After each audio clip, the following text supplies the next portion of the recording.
wise for you to put the weapon down. Who the fuck is this asshole? Please refrain from using any further obscenities in the presence of these people. All you dreamed I would be? Oh, you're fine.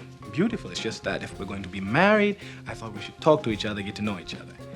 Perfectly awful. Very unfunny shenanigans. That's what fans and critics had to say about the Coming to America TV pilot. Look, it was the 1980s, and Eddie Murphy was one of the most talked about and in-demand Hollywood actors. Starring in Beverly Hills Cop, 48 Hours, Trading Places, you name it, his fans can't get enough of him. Now imagine the biggest comedy star of the decade leading a Coming to America TV show. This could have literally shut down TV. Sadly, that never happened.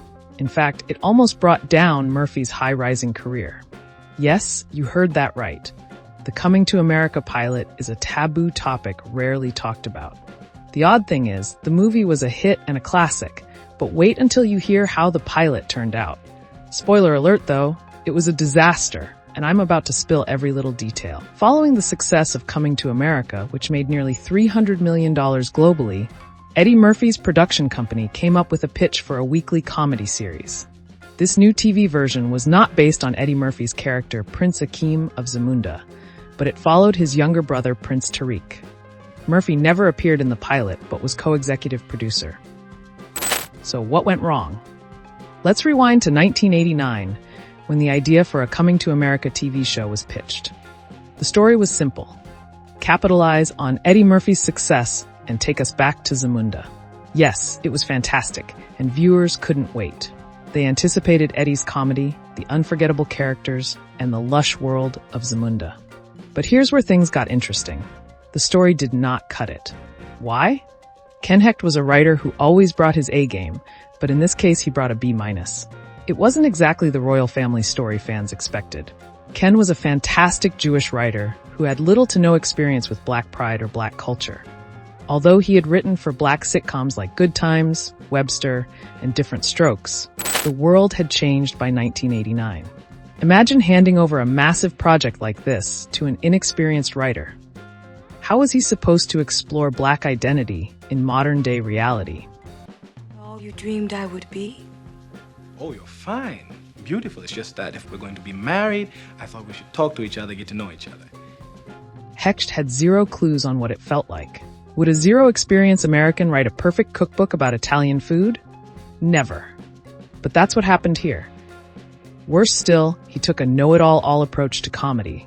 And yeah, this decision was a disaster waiting to happen. The jokes didn't cut it, and the cultural reference were way off. The tone fell out of place.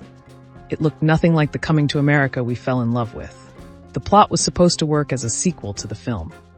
Eddie Murphy, now King Akeem, isn't in the show, but we feel his presence. None of the film's cast returned except Paul Bates, who played Royal Aide Oha in the movie. The pilot focused on Prince Tariq as he attends college in Queens, New York. In the pilot, it's King Akeem who sends Prince Tariq to Queens, but why? No one knows. It just happened with no logical explanation. Anyway, several actors were up for the main role of Prince Tariq. Wesley Snipes, Marlon Wayans, and Will Smith made the shortlist. I reckon Will Smith would do a good job as a Black prince in a comedy show. But then, he didn't get the role. Tommy Davidson did. He already had a semi-successful career in TV and film, and was seemingly the best person for the role. Coming to America pilot worked like the film, around this December, but with Tariq taking Akeem's place and Oha playing the semi-sidekick role. While the main film is a comedy classic, the TV pilot version just didn't match it. The show is terrible. The setup is that Tariq and Oha live in an apartment owned by landlord Carl Mackey. The flops in the story are endless. However, one of the most annoying ones is Tommy Davidson trying so hard to imitate Eddie Murphy. That was unnecessary. His style, tone, and performance were low-key related to Murphy. Davidson even tries his hand at Michael Jackson and Stevie Wonder impressions. If you've seen Murphy doing stand-up comedy or on Saturday Night Live, you'll understand better. And we just finished shooting a Coming to America sequel, too. Don't get me started on the jokes in the pilot. They are lazy and careless with loads of Eddie Murphy references. Remember, Eddie was a co-producer for this pilot. turns out that he got so carried away that he allowed his personality to filter into the script. The other writers, like Hecht, didn't notice this either. They felt it was cool to have a Murphy-filled reference in the show. Who then should be blamed for the recklessness in handling the script? Anyway, this pilot set the bar low. It was too low for a movie that was arguably the best in the era. It would be wise for you to put the weapon down. Who the fuck is this asshole? Please refrain from using any further obscenities in the presence of these people. The basic plot revolves around Tariq blowing up all his money a few days after landing in America. He needed cash to survive. But how? He and his sidekick Oha get jobs at a diner owned by their generous landlord. This new job leads to a series of unfunny events. The story feels unnatural for an 80s sitcom. There is nothing original here, and the storyline has nothing to do with the film on which it is based. Aside from the Oha character, this pilot looks nothing like Coming to America. It was just about an African prince wandering in America and feeling a bit out of place. So yes, the attempt to make a Coming to America sitcom never saw the light of day for obvious reasons. So what went wrong with this pilot? Everything. Well, the audience did not resonate with it like they did with the movie. It felt like the story was out of touch with reality.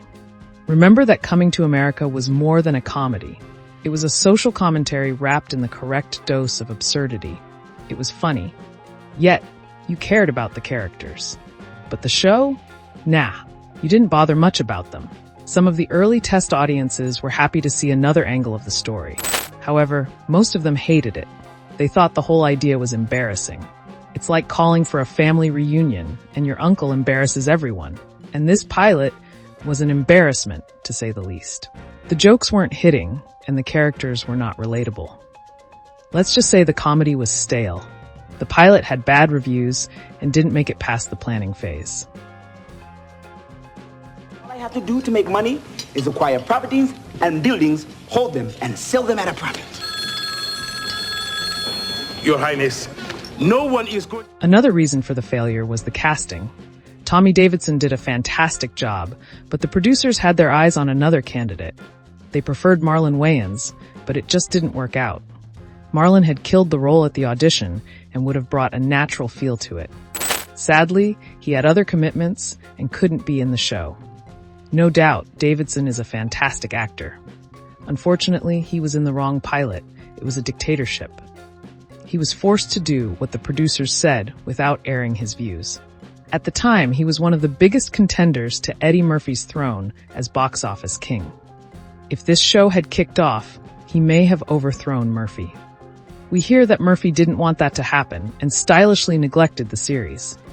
Davidson told journalists that he had an offer from CBS to co-star with Candice Bergen on a sitcom, Murphy Brown. This would have been a 3-year deal with Disney. Unfortunately, he chose Coming to America over this life-changing deal. Now, he left with nothing tangible. Coming to America producers realized they had failed to make a good impression on their audience. By the time they figured that out, it was too late. The show was done before it had the chance to begin. Coming to America, one of the most beloved comedies of all time, failed as a TV show. Who could have thought? So, what's the legacy of this lost pilot? I must say, Eddie Murphy is lucky. This didn't ruin his career, although it could have. The Coming to America TV pilot is a sign of what could happen when someone tries to force things down people's throats. It taught Hollywood a valuable lesson. The truth is that not every great movie needs a TV spin-off. Sometimes it is best to leave things as they are. Yes, the pilot was a disaster, but it did not stop Eddie Murphy. He went on to do bigger things. And honestly, viewers are better off with just the movie. A sequel was the best option, but producers didn't think of it until years later. If this series had pulled through, it would have been one of Eddie Murphy's best works. So, what do you think about this failed pilot? Was the universe doing Eddie a favor by helping him move on to other things? Share your thoughts in the comments below. Remember to hit the like and subscribe button for more Hollywood deep dives.